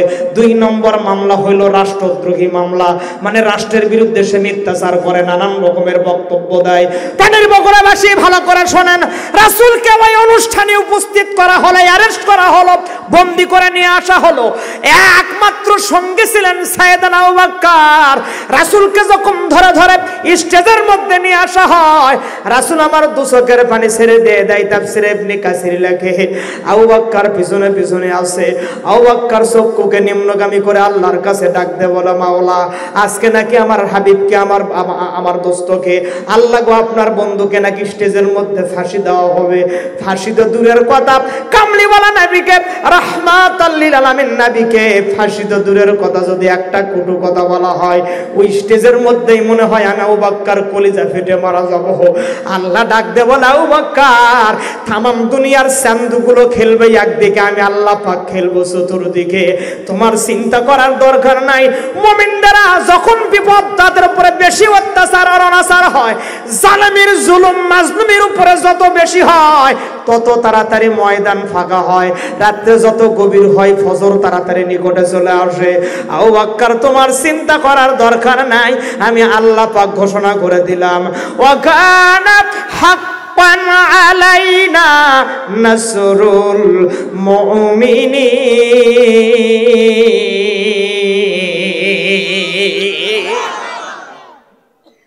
ভালো করে শোনেন, রাসূলকে নিয়ে যাওয়া হলো। রাসূল আমার ডান পাশের নিচে বসলেন, আবু বকর 6 জন নেতা বড় বড় আসনে বসে আছে। ভালো করে শোনেন, ফাঁসির রায় হয়ে গেল। বাংলাদেশের পার্লামেন্ট থেকে শুরু করে নিয়ম হলো যার বিরুদ্ধে 3টা মামলা হয় তাকে ডান্ডা বেরিয়ে দেওয়া হয়, যার বিরুদ্ধে 5টা মামলা হয় যদি বন্দী থাকে তার জন্য সেল বরাদ্দ করা হয়। ভালো করে শোনেন, বিগত সময় আপনারা দেখেছেন শাইখুল হাদিসের পায়ের মধ্যেও কিন্তু ডান্ডা বেরিয়েছিল। এই জিনিসগুলো দেখে আল্লাহ পাকের আরশে আজিম ভারী হইতেছিল। আল্লাহ পাকের খেল বড় অন্য রকমের খেল। ভালো করে শোনেন প্রিয় ভাইয়েরা আমার, রাসূলের উপরে 1 নম্বর মামলা দায়ের করে দেওয়া হলো, সে পাগল। রাসূল আমার কান্না শুরু করে দিলেন।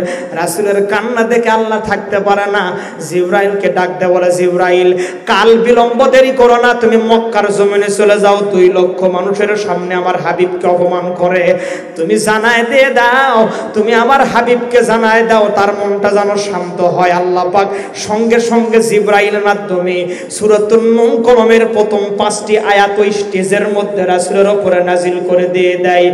নুন ওয়াল কলামি ওয়া মা ইয়াসতুরুন। এবার একটু জোরে সাউন্ড দেওয়া লাগবে, জোরে হন আল্লাহু আকবার বলেন, বলেন জোরে বলেন আল্লাহু আকবার। মা আনতা বিনি'মাতি রাব্বিকা বিমাজনুন।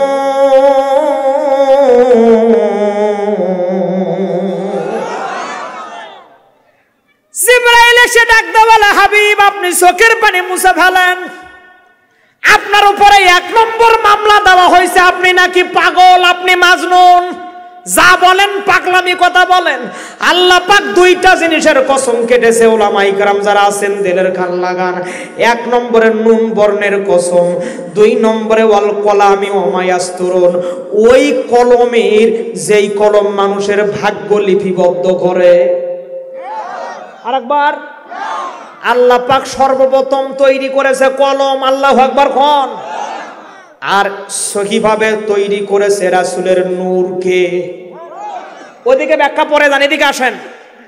কলমকে তৈরি করার পরে কলমকে আল্লাহ পাক বলে লেখো, কলম বলে আমি কি লিখবো। এদিক দেখেন তাফসীর ইবনে কাসির, আমি কি লিখবো, কলম লিখতে পারে না। আল্লাহ পাক কলমকে ধমক দেয় তুমি লেখো। কলমের এই আল্লাহ পাকের ধমক খাওয়ার কারণে কলমের মাথা ফেটে যায়, কালি বের হওয়া শুরু হয়ে যায়। লম্বা চড়া ইতিহাস। আল্লাহ পাকের আরশে আজিম, এরপরে লৌহে মাহফুজ, লৌহে মাহফুজের ওপরে একটা কলম ঝুলন্ত থাকবে। যখন আল্লাহু আকবার, যেই কলম দিয়ে মানুষের ভাগ্য লিপিবদ্ধ করে। রাসূলের বয়স মাত্র 4 বছর। যখন তো কয় বছর? বলেন বলেন বলেন বলেন, কয় বছর? একসাথে বলেন কয় বছর? হালিমার বাড়িতে তায়েফের ময়দানে রাসূল আমার 3 দিন পর্যন্ত মন খারাপ, পাহাড়ের কাছে যেরকম দাঁড়ায় আছে। হালিমা দৌড় দিয়ে ডাক দে, বলে বাবা কি ব্যাপার, তোমার মন খারাপ কেন, তুমি কেন এরকম ব্যাপার কি? রাসূল আমার ডাক দে বলে মা আমার মন খারাপ না, আমার কিছু ভালো লাগতেছে না। বাবা তোমার গায়ে কি জ্বর? না জ্বর নাই। তোমার কি মার কথা মনে হয়েছে? না আমার মার কথা মনে হয় নাই। তোমার কি বাবার কথা মনে হয়েছে? না আমার বাবার কথা মনে হয় নাই। কি ব্যাপার, তুমি এই জায়গায় কেন দাঁড়ায় আছো? রাসূল আমার ডাক দে বলে মা আমি যখন নিচের দিকে তাকাই 7 তবক জমিন পর্যন্ত দেখতে পাই। কথা কয় না গো, জোরে কোন জোরে কোন। মা 7 তবক জমিনের নিচে সিদ্দিন নামক স্থানে পর্যন্ত দেখতে পাই। মা আমি যখন উপরের দিকে তাকাই, প্রথম আসমান, দ্বিতীয়, তৃতীয়, চতুর্থ, পঞ্চম, ষষ্ঠ, সপ্তম ভেদ করে, সিদরাতুল মুনতাহা ভেদ করে, নূরের পর্দা আরশে মুআল্লা ভেদ করে, লৌহে মাহফুজ ভেদ করে, আহারে লৌহে মাহফুজের উপরে একটা কলম ঝুলান্ত আছে। এত দূর পর্যন্ত আমি 4 বৎসরকার সন্তান দেখতে পাই। 2 হাত তুলে বলেন আল্লাহু আকবার। জোরে কোন না কেন আল্লাহু আকবার। প্রাণের ভাইরা আমার, ওদিকে গেলে সারা রাত চলে যাবে। এদিক দেখেন আল্লাহ পাক এই 2টা জিনিসের কসম কেটে বললেন হাবিব। 1 নম্বরে হরফে মুকাত্তাআত নুন, এই নুন বর্ণের কসম দিলাম। 2 নম্বরে ওই কলম, যেই কলম মানুষের ভাগ্য লিপিবদ্ধ করে। এই 2টা জিনিসের কসম দিয়ে আমি আল্লাহ পাক আপনাকে জানাই দিলাম হাবিব, তামাম মক্কার সান্দু নেতারা আপনাকে পাগল বলতে পারে, কিন্তু আমি আল্লাহ পাক আপনাকে জানাই দিলাম মা আনতা বিনিআমাতি রাব্বিকা বিমাজনুন। আপনি আমার পক্ষ থেকে নিয়ামত স্বরূপ উম্মতের জন্য আপনি পাগল নন, আপনি পাগল নন। আওয়াজ দিয়ে বলেন আল্লাহু আকবার। আরো জোরে বলেন না আল্লাহু আকবার। তাহলে 6টার মধ্যে একটা মামলা খারিজ থাকে কয়টা? কথা কয় না কেন, কয়টা? আল্লাহ পাক যখন এই সূরাতুন নুন কলমের 5টা আয়াত রাসূলের উপরে নাজিল করলেন, রাসূল আমার মুস্কি মুস্কি হাসা শুরু হয়ে গেল। বলেন না ভাই, বলেন বলেন, ভালো করে শোনেন।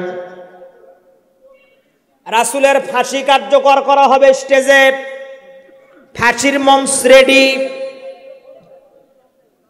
ফাঁসির মঞ্চে যখন দেওয়া হবে, কুরাইশ বংশের একটা নেতাকেও ইনভাইট করা হয় নাই, দাওয়াত করা হয় নাই। রাসূলের চাচা আমিরে হামজা গেটের সামনে দাঁড়ায় গেছে। আপন ভাতিজা বলে কথা। আপনাদের কি কষ্ট হচ্ছে? সমস্যা? যাওয়া আসা কেন গো? আমি কি দোয়া করে দেব? আলোচনা চলবে না বন্ধ? বলুন তো একসাথে একটু বলুন, চলবে না বন্ধ? চলবেই। হ্যাঁ, যুবকরা বলতেছে সাবল সাবল হবি বা দেরি করে, আমাকে জায়গা মতো জবাব দিত। ভালো করে শোনেন, ফাঁসির মঞ্চে দেওয়া হবে। রাসূলের চাচা আমিরে হামজা একদম গেটের সামনে দাঁড়ায় গেছে। একবার জবান খুলে কোন আল্লাহু আকবার। বলেন বলেন জোরে কোন আল্লাহু আকবার। এদিক দেখেন, গেটের সামনে দাঁড়ায় গেল যে আর একটু পরেই ফাঁসি হবে। সামনে 2 লক্ষ মানুষ। আমির হামজা দাঁড়ায় তরবারি বের করছে। আল্লাহু আকবার কোন? নবী বংশের মানুষ। ডাক দে বলে আবু জেহেল শোনো, আমার ভাতিজাকে এ জায়গায় দাওয়াত করে নিয়ে আসছো, তাকে ফাঁসি দাও, আমার আপত্তি নাই। মেরে ফেলে দাও, আপত্তি নাই। এই দেশ থেকে কি করবে না করবে তোমাদের ব্যাপার আমার আপত্তি নাই, কিন্তু আমি জানতে চাচ্ছি ফাঁসির যে আসামি হয় তার তো একটা জবানবন্দির দরকার আছে। ও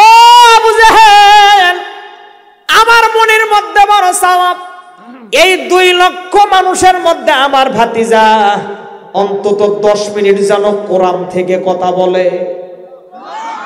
বলেন বলেন বলেন, আল্লাহু আকবার বলেন। ভালো করে শোনেন, যদি আমার ভাতিজাকে 10 মিনিট কোরআন থেকে কথা বলতে না দাও, আমি আমির হামজা ঘোষণা করে দিলাম একটা নেতাকেও স্টেজ থেকে নামতে দেব না। জোরে কোন না ভাই, আল্লাহু আকবার। আমরা কুরাইশ বংশের মানুষ, কাউকে পরোয়া করি না, একটা নেতাকেও স্টেজ থেকে নামতে দেব না। আমরা এতদিন কিছু বলি নাই। আমার ভাতিজাকে ফাঁসি দাও দাও, আমার আপত্তি নাই, অন্তত 10 মিনিট আমার ভাতিজা জবান বন্দি দিবে, তারপরে তাকে ফাঁসি দাও। আবু জেহেল চিন্তা করে, যেই মানুষের কোনটা কোরআন তেলাওয়াত, আমি আবু জেহেল পুরো মক্কার মধ্যে জ্ঞানী মানুষ, রাতের পরে রাত দাঁড়ায়া দাঁড়ায়া মশার কামড় খেয়ে খেয়ে যার কণ্ঠের তেলাওয়াত শুনেছি, আমি জ্ঞানী মানুষ হওয়ার পরেও ওই মানুষ যদি মক্কার আমজনতা যারা কিছু বোঝে না, এদের সামনে যদি কোরআন দিয়ে 10 মিনিট কথা বলে, 10 মিনিট লাগবে না, আব্দুল্লাহর বেটা যদি 2 মিনিট কোরআন থেকে কথা বলতে পারে, 2 লক্ষ মানুষ তার হাতে হাত রেখে কালেমা পড়ে মুসলমান হয়ে যাবে। 2 হাত তুলে বলেন আল্লাহু আকবার, নারে তাকবীর।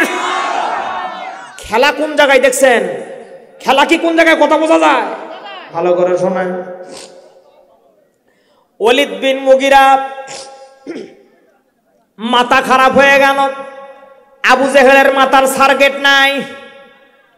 ডাক দে বলে, আবু জেহেল এটা কি ব্যাপার? আবু জেহেল বলতেছে, মাথা ঠান্ডা করো।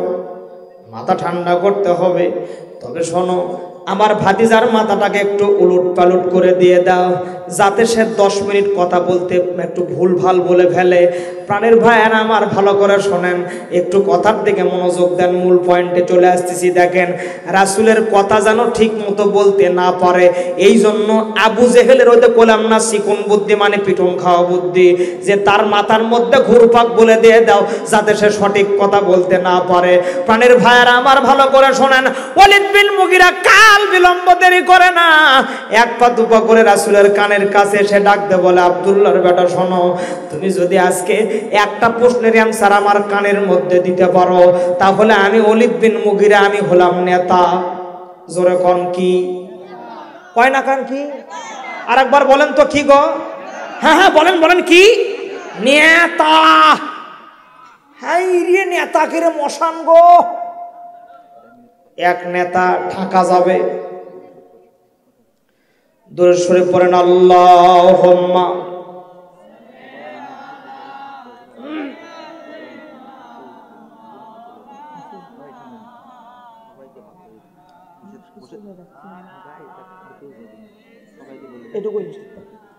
আশা গুলো বন্ধ করেন তো। শোনেন, আপনাকে দাওয়াত দিছে, গরম গরম 1 প্লেট করে ভাত আপনারাও খাবেন, আমি 1 মুঠো খামো, খায় তারপরে বাড়ির যাবো ইনশাল্লাহ। কি আবার কথা কয় না কে? আপনাকে লস হয়ে গেল, দেখ আপনার তাও মন খারাপ। সকল গণ মারা হওয়া। হ্যাঁ বসন্ত, এভাবে যারা দাঁড়িয়ে আছে ওখানে সবাই বসতো, ডিস্টার্ব আমার করো না, তোমরা ভাত রেডি করে যাও। এদিক দেখেন, এদিক দেখেন, ওয়ালিদ বিন মুগিরা বলতেছে, একটা প্রশ্নের অ্যানসার যদি সঠিক হয়, তোমার নামে 6টা মামলা ডিলেট, একটা মামলাও থাকবে না, তোমাকে বাড়ি রেখে আসবো সুন্দর করে। দিনের নবী বলতেছে, ওয়ালিদ বিন মুগিরা প্রশ্ন তুমি বলো। ওয়ালিদ বিন মুগিরা ডাকতে বলে, আব্দুল্লাহর বেটা, তুমি যদি সত্য নবী হও তাহলে আমার কাছে বলো তো দেখি, এই 2 লক্ষ মানুষের মধ্যে জারদ সন্তান কে? রাসূলের আমার মনটা বড় খারাপ হয়ে গেল। প্রাণের ভাইয়েরা আমার, আল্লাহ রব্বুল আলামিন সংক্ষিপ্ত করে বলছে, যেহেতু আপনাদের পজিশন খারাপ, এদিক দেখেন, আল্লাহ রব্বুল আলামিন জিবরাইল মারফত জানাই দিলেন, হাবিব আপনার টেনশন করার দরকার নাই, উতিল্লিম বাদা যালিকা জানিম। সূরাতুন নূন কলমের 13 নম্বর আয়াত ভালো করে বাড়ি যা দেখে নেবেন। হাবিব আপনার চিন্তা করার দরকার নাই, আসলে প্রশ্নকারী হলো জারজ। আর একবার বলেন না কেন? রাসূল আমার বলতেছেন, ওয়ালিদ বিন মুগিরা, এই প্রশ্নের অ্যানসার তোমার কানে না, আমি যদি মাইকে বলি তাহলে কেমন হয়? মাথা খারাপ হয়ে গেল। সংক্ষিপ্ত করে বলছি, রাসূলকে 10 মিনিট সময় দেওয়া হলো। রাসূল আমার 2 লক্ষ মানুষের সামনে দাঁড়ায় বলে, উপস্থিত জনগণ আমার সালাম। সালাম আল্লাহ পাকের শুকরিয়া হওয়ার পরে বলতেছেন, শোনেন, আপনাদের যিনি নেতা অমুক মার্কা দাঁড়াইছে, আমার কাছে কানের মধ্যে প্রশ্ন করে, তার একটা প্রশ্নের অ্যান্সার দিতে পারলে আমাকে তার কোনো মামলা দিবে না, আর আমার ফাঁসিও হবে না। আপনারা ভালো করে জানেন আমি আব্দুল্লাহর বেটা, জীবনে কোনোদিন আমি আমার জবান দিয়ে মিথ্যা কথা বলি না। 2 লক্ষ মানুষ একবারে ঝাঁকি মারে উঠছে, বলে হ্যাঁ সঠিক কথা। প্রাণের ভাইয়েরা, আল্লাহ রাসূল ডাকতে বলে, উপস্থিত জনগণ, ওয়ালিদ বিন মুগিরা আমার কাছে প্রশ্ন করেছে 2 লক্ষ মানুষের মধ্যে জারদ সন্তানকে। এটা যদি আমি বলে দিতে পারি, আমার নামে 6টা মামলা ডিলেট হয়ে যাবে, আমাকে ফাঁসি দিবে না, সুন্দর মতো বাড়িতে রেখে আসবে। আমি জীবনে কোনোদিন মিথ্যা কথা বলি নাই। ভালো করে শোনেন, আজও বলতেছি না। এই 2 লক্ষ মানুষের মধ্যে জারদ সন্তান হলো আপনাকে নেতা ওয়ালিদ বিন মুগিরা। জোরে বলেন আল্লাহু আকবার। কোন তো মাথা ঠিক থাকার কথা, জোরে কোন। ওয়ালিদ বিন মুগিরা কয়, হাই হাই, আমার তো আমও গেল, সালাও গেল। এলাকার যাই মেম্বার পদে দাঁড়ায়, মসজিদের ইমাম যদি বলে ওই মেম্বারের চরিত্র খারাপ, তাহলে ওই ওয়ার্ডের মানুষ আর ভোট দিবি? কথা মনে হয় আমার বোঝেন নাই। ওই মেম্বারের যদি জমি বিক্রি করা লাগে, তা ওই হুজুরক মসজিদ থেকে তাড়াবি। আল্লাহর রাসূলের কথাটাও এরকম, ভালো করে শোনেন। ওয়ালিদ বিন মুগিরা ভালো করে জানে যে রাসূলের একটা গ্রহণযোগ্যতা মক্কার মধ্যে আছে। এত টাকা পয়সা খরচ করে আমি পোস্টারিং করলাম, মাইকিং করতেছি, সন্ডা পান্ডা পালতেছি, চা বিল দিচ্ছি, সিগারেট বিল দিচ্ছি। আজকে একটা কথার দ্বারা আমার তো নির্বাচন শেষ, আমার নেতাগিরিও শেষ। জোরে কর না কেন মার হাওয়া। বাপ চলায় অটো, কি চলায় বা? কথা কয় না গো। ওর বেটা 3 দিন হলে কেবল নেতাকে পিছে ঘোরা শুরু করে দিছে। নেতা ভালোবাসে ওয়াক দিছে একটা এফজেড, কি দিছে বা? দেখবেন ওই সেই রকম। এই শীতের মধ্যে কোনো ঠান্ডাও লাগে না, বারে আশ্চর্য হয়ে গেলাম। ক্যাক করে আসে বাজারে, আমাকে চেনো, আমি ভাইয়ের লোক। কার লোক? কথা কয় না কেন? জোরে জোরে কার লোক? মেলা মাতব্বরি আমরা বিগত 14 বছর দেখছি। এখন আমার সামনে আইসো তো তোমাকে সাথে একটু খেলা আছে, আমাকে আইসো। গত 2 দিন আগে সোশ্যাল মিডিয়া ভাইরাল হয়ে গেল যে খেলা হবে, যাই লোক প্রথম দিছে শামীম ওসমান এখন পুরোপুরি জিবরাইল আলাইহিস সালামের আপন ছোট ভাই হয়ে জান্নাত থেকে পাইলে চলে যাচ্ছে। একদম দাড়ি মোছ লাগে, মক্কা একদম ছবি তুলে দিয়েছে, সোশ্যাল মিডিয়া ভাইরাল। আপনারা দেখেন নাই? উনি এতটাই ইবাদতে মগ্ন যে মুছ পর্যন্ত কাটানোর সময় হচ্ছে না।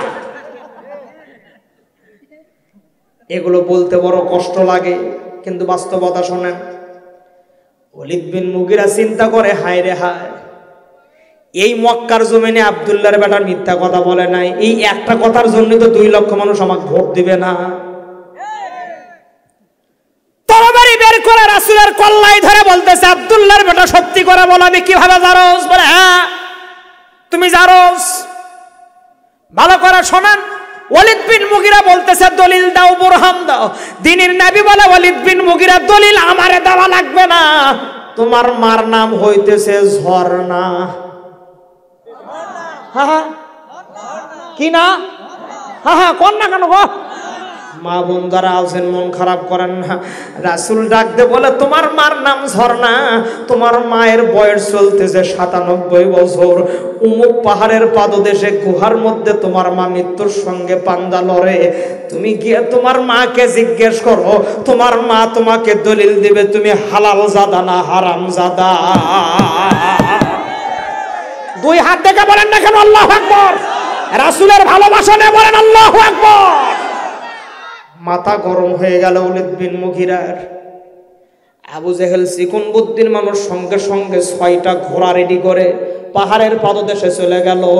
মা গে দেখতেছে রাসূল যেই ঠিকানা দিয়েছে, ইসলাম এমনি এমনি আসে নাই। ইসলাম দাড়িতে, টুপিতে আর জুব্বাতে ইসলাম আসে নাই, এমনি এমনি ইসলাম আসে নাই। বাংলার জমিনে কোন নবী রাসূল আসছে নাকি? তে বাংলাদেশে ইসলাম কে প্রচার করলো?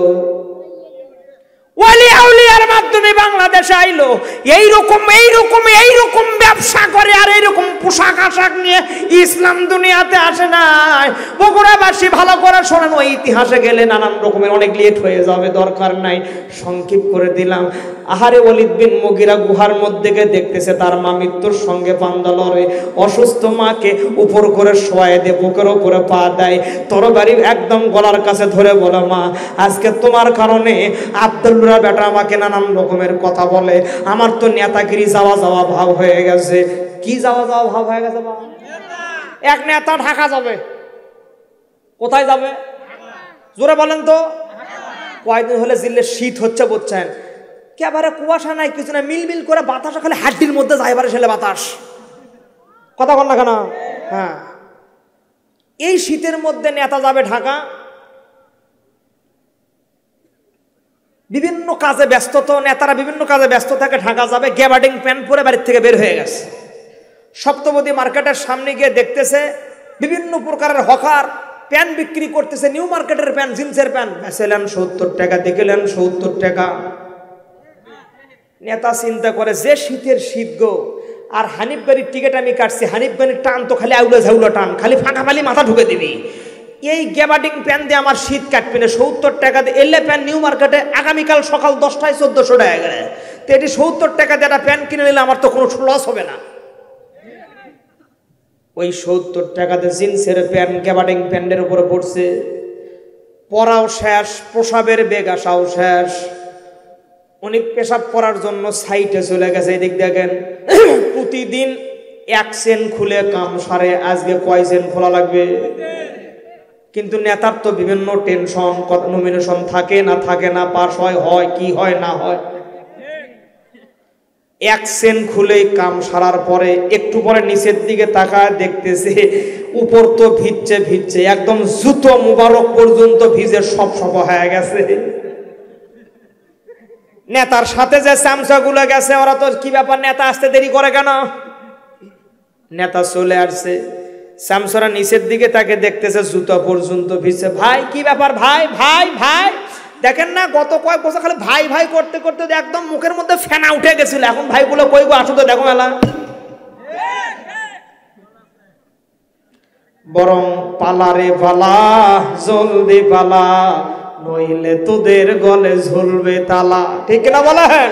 পালারে পালা, জলদি পালা, নইলে তোদের গলে ঝুলবে তালা। হক তো আসছে, বাতিল তো কাঁপছে, হক তো আসছে, বাতিল তো কাঁপছে, ছিনিয়ে নিবে তারা জয়ের মালা।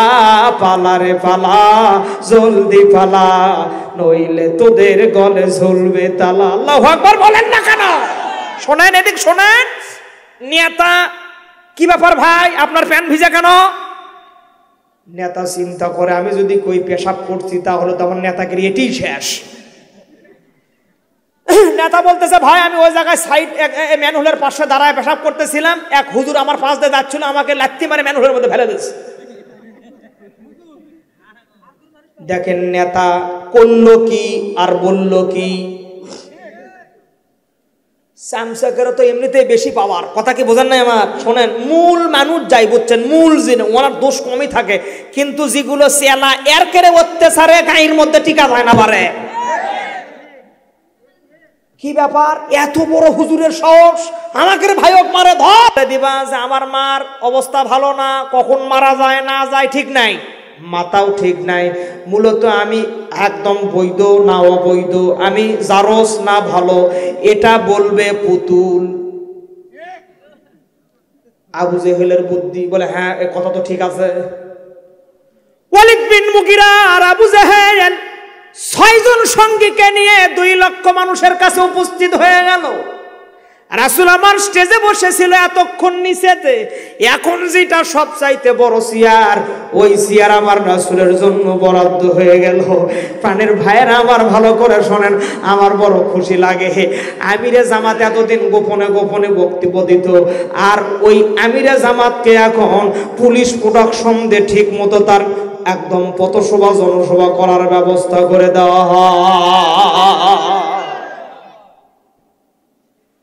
মনোযোগ দিয়ে দেন প্রাণের ভাইয়ারা আমার। ওয়ালিদ বিন মুগিরা সে ডাকতে বলে, ও মক্কার জনতা, আমার মার অবস্থা ভালো না, কবে মারা যায় না যায় তার ঠিক নাই। আসলে আমি বৈধ না অবৈধ, জারজ না ভালো, আমার মা তো বলতে পারে নাই। কিন্তু আমার কাছে যে পুতুল তোমরা দেখতেছো, এই পুতুল আজকে বলবে আমি হালাল জাদা না হারাম জাদা। চিৎকার দিয়ে বলেন মারহাবা। আপনারা কি শুনবেন চাচ্ছেন এই পুতুল কি কয়? কারা কারা শুনবেন এক হাত দেখান তো। তার মানে বেশ কিছু মানুষ শুনবে না, নাকি বলেন? এখন তাহলে দোয়া করে দাও, এখনই দোয়া করে দেবো আমি। কাকা কুরদান পারে আলহামদুলিল্লাহ, এটা কি বলবো? জোরে বলেন বলবো। তারপরে স্টেজ থেকে নামবো, এতে রাত থাক না হলে যাক, ঠিক আছে নাকি বলেন? আগামীকাল আমার শুক্রবার আছে, একদম সিয়ারি খায় রোজা রাখবো ইনশাল্লাহ, নাকি বলেন?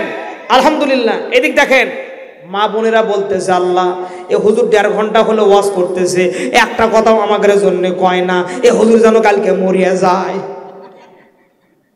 কথা কয় না কেন? মা, আপনাদের জন্য ওয়াজ হচ্ছে শুরু, কারণ আপনারাই তো আমাদের সাবেক গুরু। আমরা আর আপনাদেরকে বর্তমান গুরু রাখতে চাচ্ছি না। এখন এতদিন চলছে বিবির শাসিত সংসার, আর এখন চলবে স্বামী শাসিত সরকার, ঠিক আছে তো নাকি বলেন? যারা কথা বলতেছে না, ওকে মনের মধ্যে ভয় আছে। ভালো করে শোনেন প্রিয় ভাইয়েরা আমার। মা, আপনাদের জন্য আমি স্পেশাল ওয়াজ শুরু করে দিলাম। এদিক দেখেন, রাসূল হাদিসের মধ্যে বলেছেন 7 প্রকার মানুষের কবরের মধ্যে সওয়াল জবাব হবে না। আল্লাহু আকবার বলবেন না? জোরে বলেন না, জোরে বলেন। 7 প্রকার মানুষের কবরের মধ্যে সওয়াল জবাব দেওয়া যাবে না, লাগবে না। মুনকার নাকিরের সওয়াল জবাব দেওয়া লাগবে না। আল্লাহু আকবার বলেন। কিয়ামতের প্রথম স্টেপ জান্নাত জাহান্নামের প্রথম স্টেপ হলো কবর। এই কবরের মুনকার নাকিরের প্রশ্ন যার সঠিক হবে, তার কবরটা জান্নাতমুখী, তার গেট হয়ে যাবে। আহারে প্রাণের ভাইয়ারা আমার, মুনকার নাকিরের প্রশ্নের অ্যান্সার যদি ভুল হয়ে যায়, তার জন্য কবরটা জাহান্নাম হয়ে যাবে। মা, দিলের কান লাগায় দিয়ে দিন, এই 7 প্রকারের মধ্যে 1 নম্বর, যাদের মৃত্যু জুমার দিনই হয়। আল্লাহু আকবার বলেন না কেন? জোরে বলেন আল্লাহু আকবার। যদি কোনো মানুষের জুমার দিনে মৃত্যু হয়, ওই মানুষের কবরের মধ্যে মুনকার নাকিরের প্রশ্ন দেওয়া লাগে না। মুনকার নাকির 1 নম্বর প্রশ্ন করবে, মান রব্বুকা, মানে তোমার রবকে। এটা তো প্রতিটা বক্তায়, প্রতিটা মসজিদের ইমাম আপনাদেরকে জানায়, দেয় কি দেয় না? তাহলে জানা প্রশ্ন কবরের মধ্যে কেন বলতে পারবেন না? মনের মধ্যে প্রশ্ন আসে কি আসে না? প্রশ্ন আসে না? আপনারা সবাই জানেন আমাদের রবকে, বলেন না কেন কে? কবরের মধ্যে কেন বলতে পারবেন না? এর একটা বাস্তব থিওরি আমার কাছ থেকে নেন প্রিয় ভাইয়েরা আমার। দুনিয়াতে রবের মতো চলেন নাই, রবের কথা মতো আপনি চলেন নাই, রবের কথা মতো আপনি আমল করেন নাই। আরে দুনিয়াতে বন্ধুর সঙ্গে চলার পরে, বন্ধুর সঙ্গে চলার পরে যদি কথা কাটাকাটি হয়ে যায়, 3 দিনের পরে বন্ধু তার গোপন কথা ফ্লাশ করে দিয়ে দেয়। এখন তো খালি লিঙ্ক ভাইরাল হয়, খালি লিঙ্ক ভাইরাল হয়, খালি লিঙ্ক ভাইরাল হয়। কথা কন না কেন? এই যে বাক্সর মতো জিল্লা মোবাইল, এই শীতের মধ্যে মানুষ পাও আর হাতে মুজে দেয়, আর এই যুবকগুলো মুজে দেয় বুড়ো আঙ্গুলের মধ্যে। ভালো করে শোনেন দুঃখের কথা। আমি বক্তা আপনাদের কাছে ওয়াজ করার জন্য আসছি। আজকে আমার এমনও গোপন কথা আছে, গোপন জিনিস আছে, এইটা যদি স্ক্রিনের মধ্যে জায়গায় দেওয়া হয়তো, আপনারা আমাকে জুতো পিটা করে এখান থেকে নামাই দিতেন। কথা কয় না কেন? আপনার এমন গোপন ভিডিও আছে, গোপন কিছু আছে, এই ভিডিও যদি ফ্ল্যাশ করে দেওয়া হয়, আপনার সন্তান আপনাকে বাবা বলে ডাক দেবে না। আরে আপনার বাবারও এমন এরকম গোপন জিনিস আছে, যে জিনিস আপনি যদি জানেন, আপনি আপনার বাবাকে আব্বা বলে ডাক দিবেন না। আল্লাহ পাক তামাম বিশ্বের মানুষের গোপন লিঙ্কগুলো জানে, গোপন ভিডিও জানে, গোপন কিছু জানে। কিন্তু আল্লাহ পাক এমন একজন রব, একটা ভিডিও ফ্লাশ করে না, একটা লিঙ্গ প্রকাশ করে দেয় না, বরং প্রত্যেকটা গোপন রাখে। কিয়ামতের ময়দানে একটা একটা করে ধরা হবে। চিৎকার দিয়ে বলেন আল্লাহু আকবার। এক নম্বর প্রশ্ন করা হবে মান রব্বুকা। দুনিয়াতে আপনি আল্লাহর পথে চলেনি নাই, তাই আল্লাহর নাম কবরে মনে হবে না। আপনি যদি আপনার বাপের সাথে বিট্রে করেন, আপনাকে জমি কম দিবে, ভাগের জমি কম দিবে। মেয়ে যদি বিট্রে করে, মেয়েকে জমি কম দেয়। আল্লাহ পাক হুকুম দিয়েছে দৈনিক 5 ওয়াক্ত নামাজ। ফজরের নামাজের সময় মুয়াজ্জিন বেটা যখন ডাক দেয় হাইয়া আলাস সালাহ, এলাকার যুবকেরা কানের উপরে কম্বল টানে দিয়ে বলে আজকের নামাজ মুয়াজ্জিন দে সালাহ। কথা কি বোঝা যায় নাকি? ধনির দুলাল, একটাই মাত্র সন্তান। আগেকার যুগে মাদ্রাসা স্কুলে ছাত্রদেরকে শিক্ষক পিটিয়ে সোজা করছে, আর এখন যদি শিক্ষক এডাবাড়ি মারে, মা বাবা সহ মিছিলে মাদ্রাসা যায়। এই বিষয়টা আমি একদিন থিতিস করলাম যে আসলে এটা কেন হলো, এটা কেন, এই জিনিসটা কেন? আগেকার সময় পিটনের হুকুম ছিল, আর এখন হুকুম হয় না কেন? শোনেন, এখনকার এটা করে সন্তান নিতে অনেক কষ্ট হয়। বারে 15,000, 20,000, 1 লাখ, 2 লাখ করে টাকা লাগে। আপনারা ভালো করে দেখেন, আগেকার এই গ্রামে মনে করেন সন্তান হয়েছে অমুকের, অমুক প্রামাণিকের, অমুকের, অমুক মন্ডলের, অমুক ফকুরের, এক একজনের 17টা, 6টা, 7টা, 8টা করে বেটা। কথা আমার মনে হয় বোঝেন নাই। ওরা 4-5 জন মিলে পুরো একটা গ্রাম, কিন্তু মূল মালিক হলো 5 জন বা 4 জন। এই 4 জনেরই 12টা করে সন্তান, 4 12 48। আচ্ছা, 8 বেটার মধ্যে আটাক দিছে মাদ্রাসাত পড়বে, ওয়াক যদি পিঠে সোজা করে ফেলে দেয়, আর বাপ কিছু কবি, খালি কবি হাড্ডি কোনা আমার কাছে নিয়ে আসবেন। এখন এই 48টা সন্তানের 48 জায়গা বিয়ে হয়ে গেছে। আমার কথা কি বুঝতেছেন আপনারা? একটা করে সন্তান নিতে এত পরিমাণ কষ্ট, আপনার কি কম, আপনার ভাষা নাই। দুনিয়াতে যার সন্তান নাই, এর চাইতে কপাল পোড়া আর কেউ নাই। বিভিন্ন ডাক্তার নানান কিছু করার পরে, চিকিৎসা করার পরে যদি সন্তান হয়, এই সন্তানও কোথায় রাখে না রাখে তার ঠিক নাই। এই সন্তানও যদি পিটাই, তাহলে কি মাথা ঠিক থাকবে? এই জন্য এই অবস্থা।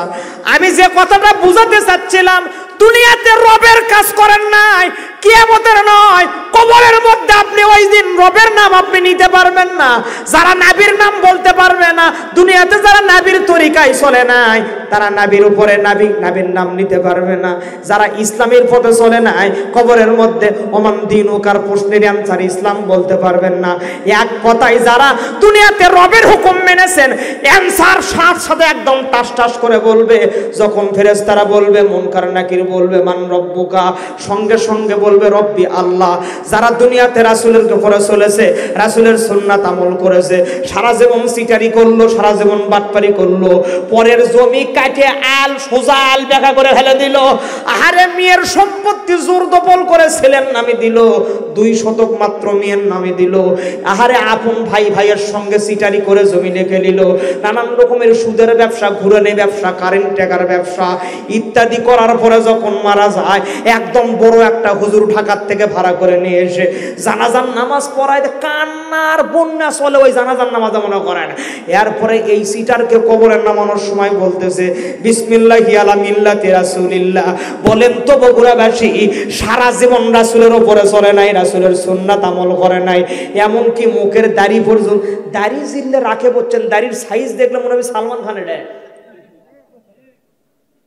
মন খারাপ করলে কোনো কিচ্ছু রাসূলের সুন্নাতের তরিকা নাই। আজকে যখন মারা গেছে, তাকে বলতেছেন যে যা বিসমিল্লাহি আলা মিল্লাতি রাসূলিল্লাহ। ঢাকার ইমাম কেন, কাবা শরীফের ইমাম আছেও যদি তাকে বিসমিল্লাহি আলা মিল্লাতি রাসূলিল্লাহ রাসূলের নৌকায় তুলে দেয়, রাসূল আমার মদিনা থেকে ডাক দে, বলে রে সিটার মাওলানা, ওই 10,000 টাকা পাইছো, জানাজার নামাজ পড়ায় তুমি দোয়া করো, আমার রাসূলের নৌকায় তুলে দাও। সারা জীবন আমার নৌকায় চড়ে নাই, মৃত্যুর পরে মরা লাশ আমি রাসূল আমার নৌকায় নিতে চাই না। ওয়াজ কি বোঝা যাচ্ছে বাবা? ভালো করে শোনেন। দুনিয়াতে যারা ইসলামের পথে চলে না, কবরের মধ্যে মুনকার নাকিরের প্রশ্নের অ্যানসার দ্বারা ইসলাম বলতে পারবে না। যারা ইসলামের পথে চলেছে টাস টাস করে অ্যানসার করবে। আমার দিন ছিল ইসলাম। 7 প্রকার মানুষের কবরের মধ্যে মুনকার নাকিরের জবাব দেওয়া লাগবে না। 1 নম্বরে যারা জুমার দিনে মারা যাবে। 2 নম্বরে কারা বলেছিলাম মা বোনদের সম্পর্কে স্পেশাল ওয়াজ হবে। 2 নম্বর ওই নারীদের যারা জীবনে কোনোদিন স্বামীর অবাধ্য হয় না। নারাই তাকবীর। বর্তমান যুবকেরা এরা বইয়ের কাছে এতিম। কথা কবি কন্ত কি আশ্চর্য কথা, বইয়ের কাছে কি বা শোনেন, শুনতে খারাপ লাগতেছে, বিশ্বাস করেন বাস্তবতার কথা। বাংলাদেশের যুবকেরা বিয়ে করে বিদেশ যায়। এদিক দেখেন কেন যায় জানেন? প্রতি রাতে খালি ঘ্যান ঘ্যান ঘ্যান ঘ্যান, কয় টাকা কামাই করো, কয় টাকা কামাই করো, মেজাজ খারাপ হবি না একেবারে। ওই লাস্টের ডিসিশন নেই, থাকবই না, আমি দুনিয়া বিদেশ চলাম আমরা। এটা আর এক মরদ বিদেশ চলে যায়। যারা কথাগুলো নেটে যাচ্ছে সমস্যা দিক শোনেন, বিদেশ যাওয়া ভালো, তবে আমার জ্ঞানী বিয়ে করে লয়। বিয়ের আগে তুই যা, তো বা তুই 50 বছর থেকে যা। কথা কন না কেন? মন খারাপ করলেন? তবে সবাই এক পাল্লায় মাপবেন না, সবাইকে এক পাল্লায় মাপা যাবে। বিদেশিরা আমাদের বাংলাদেশের জন্য বড় একটা কি বলবো ঢাল স্বরূপ। ওরা যদি টাকা আমাকে বিদেশ থেকে বাংলাদেশে না পাঠাইতো তাহলে আমাকে বাংলাদেশের অবস্থা কেরাসিন। অতএব ওনাদের জন্য অন্তর থেকে দোয়া করবে। যারা বিদেশে গেছে আল্লাহ পাক যেন তাদের বিবি বাচ্চাকে বাংলাদেশে হেফাজত করে। জোরে আমিন। কেমনি করবি বা? গত কয়েকদিন আগে 29 কোটি টাকালে এক বিদেশি স্বামীর টাকা মারিলে সোনা টোনালে বিদেই। ভালো করে শোনেন, বলছিলাম যুবকরা বিবির কাছে এতিম। কিভাবে এতিম হয়ে গেল? দুঃখ থোয়ার জায়গা নাই, নানান অত্যাচার, অনাচার, অবিচার। খাটে যে ঘুমাইবে বলবে নিচে থাকো, বলে কেন? বলে ওই খাট আমার বাবার। নিচে গেছে কম্বল নিয়ে, বলে কম্বল রাখো, কম্বল আমার মা দিয়েছে। মানে সব জায়গায় অশান্তি। তার মানে বোঝা গেল পর নির্ভর হয়ে গেছে। না গো মা না, আপনি আপনার স্বামীকে নির্যাতনের ভাষায় নয়, যেই বিবি তার স্বামীর অবাধ্য হবে না, রাসূল তিরমিজির হাদিসের মধ্যে বললেন মুনকার নাকিরের সওয়াল জবাব তারা লাগবে না। চিৎকার দিয়ে বলেন না কেন মারহাবা। সুনানি আবু দাউদের মধ্যে আসছে, দুনিয়াতে কোনো স্বামী যদি বলে আমার স্ত্রী ভালো, ওই স্ত্রী জান্নাতি। আর স্ত্রী যদি বলে আমার স্বামী ভালো, ওই স্বামীও জান্নাতি। জোরে কর না কেন মারহাবা। আপনারা বুকত হাত দেন তো, আপনার বউ কবি যে আপনি ভালো। ঝামেলা এই জায়গায়, ভালো করে কথাগুলো বুঝে নেন। ওয়াজ কিন্তু আপনার কোনো খিলে দেওয়ার জিনিস আমার না, আমি কিন্তু খিলে দিতে পারবো না। ভালো করে বোঝেন, কথাগুলো বোঝার চেষ্টা করেন। মা আপনাদের জন্য 2 নম্বর স্পেশাল কথা আমি যেটা বলতে চাচ্ছিলাম, সন্তান গর্ভে নেওয়ার পরে যদি সহিহ তিরমিজির মধ্যে হুজুর বললেন গো মা, সন্তান গর্ভে নেওয়ার পরে যদি ওই স্ত্রী স্বামীর জন্য রান্না করে, রাসূল সহিহ তিরমিজির মধ্যে বলেন যেন মনে হয় জান্নাতি মেহমানদের জন্য রান্না করার যেই সওয়াব, সন্তান গর্ভে নিয়ে স্বামীর জন্য রান্না করাও ওই সওয়াব। মা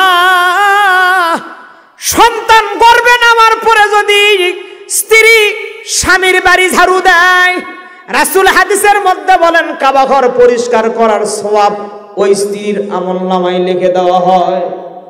আরো জোরে বলেন না কেন আমিন। পাশাপাশি আপনাদের কাছে একটা কথা বলতে চাচ্ছি, সেটা হলো আপনারা বিশেষ করে আমি গত কয়েকদিন হলো সোশ্যাল মিডিয়ায় দেখতেছি, আজ থেকে 5 বছর আগে ডক্টর মিজানুর রহমান আজহারি বলেছিলেন রাসূলকে নিয়ে যে কাউবয় মানে রাখাল বালক। এদিক শোনেন, আজ থেকে 5 বছর আগেকার একটা কথা। আমি যে 2 ঘন্টা কথা বলতেছি, আমার কথার মধ্যে কি ভুল নাই? কথা বলতে হবে জি। এখন এই আজ থেকে 5 বছর আগেকার কথা টেনে নিয়ে এসে বাংলাদেশের কিছু বক্তা অন্য তারা স্টিকার লাগাইছে। যাই হোক, আমি নাম নিতে চাচ্ছি না। এরা মিজানুর রহমান আজহারীকে সোশ্যাল মিডিয়াতে এত পরিমাণ তারা টানাটানি করতেছে বিষয়টাকে নিয়ে, যেটা আসলে মাথা খারাপ করে দেওয়ার মতো একটা পরিবেশ। আমি আজকের এই মাহফিল থেকে এইটুকু বলতে চাচ্ছি, সেইটা হলো এটা যদি 100% সে ভুল বলেছে, মিজানুর রহমান আজহারী রাসূলের শানে কাউবয় বলাটা তার ভুল, জি এটা স্বীকার করতে হবে। এটা স্বীকার না করলে সমস্যা আছে। সবার ক্ষেত্রে সব শব্দ ব্যবহার হবে না, আচ্ছা, কিন্তু এই জিনিসটা এইভাবে যদি আপনারা না বলে আপনারা যদি তাকে অন্যভাবেও বলতে পারতেন বা অন্যভাবে বুঝাই দিতে পারতেন, বা এটা তার দোষ না ধরে তার সামনাসামনি হোক অথবা তাকে যে কোনো ওয়ের মাধ্যমে যদি তাকে বুঝাইতেন, জিনিসটা অনেক ভালো বুঝ হইতো বা জিনিসটা অনেক সমাধান হইতো। কিন্তু এখন যেটা করতেছেন তাতে দুই দিকে চলে যাচ্ছে, দেশটা দুই দিকে হচ্ছে, একটা হচ্ছে সুন্নি গ্রুপ আর একটা হচ্ছে এই গ্রুপ। আমি একটু পরিষ্কার বিষয়টা করতে চাই, সেটা হলো আপনারা কোন গ্রুপ এটা কিন্তু বাংলাদেশের জনগণ জানে। কথা কয় না কেন? আপনারা কোন গ্রুপ এটা বাংলাদেশের জনগণ জানে। একজন মানুষ যখন উপরে গেছে, আপনারা শুনে আশ্চর্য হবেন যে গত এই যে যশোরের মাহফিলটাতে মিজানুর রহমান আজহারী বললেন যে একদল খেয়ে পালাইছে আর একদল খাওয়ার জন্য রেডি হয়ে আছে। বাংলাদেশের একজন উল্লেখযোগ্য নেতা বললেন এই কথাটা তিনি ভুল বলেছেন, পিছনে কারণ যে সব দলের মানুষ তার কাছে গিয়ে পরামর্শ নেবে। উনি এ কথাটা বললেন কেন? এটার সমাধান আমি এটাই বলবো, যারা খাবার জন্য রেডি হয়ে আছে মানে দাঁড়ায় আছে স্টেট, এই কথাটা তাদের জন্যই লাগবে। যারা খাবে না তাদের তো লাগবে না। আজ থেকে 5 বছরকার কথা এখন টেনে নিয়ে এসে আপনি এমন সম্মানিত মানুষকে অসম্মানিত করতেছেন, এটা অত্যন্ত কষ্টকর। আপনি সম্প্রতি তার ওয়াজগুলো শোনেন, সে সুন্নি মাদ্রাসায় পড়াশোনা করেছে, আর তাকে এই তুহমতগুলো দিয়ে পুরো বাংলাদেশের পরিবেশটাকে নষ্ট করে দেওয়া হচ্ছে, সোশ্যাল মিডিয়ার পরিবেশটাকেও নষ্ট করা হচ্ছে। আমি অনুরোধ জানাবো এটাকে আলোচনার মাধ্যমে সমাধান করুন, সোশ্যাল মিডিয়ায় গরম না করে আপনারা আলোচনার মাধ্যমে বিষয়টা সমাধান করুন। আল্লাহ পাক সবাইকে সঠিক বুঝ দান করে দিক, আমরা পড়ি আমিন। দোয়া করে দেন, জোরে বলেন আমিন। আর একবার বলেন না কেন আমিন।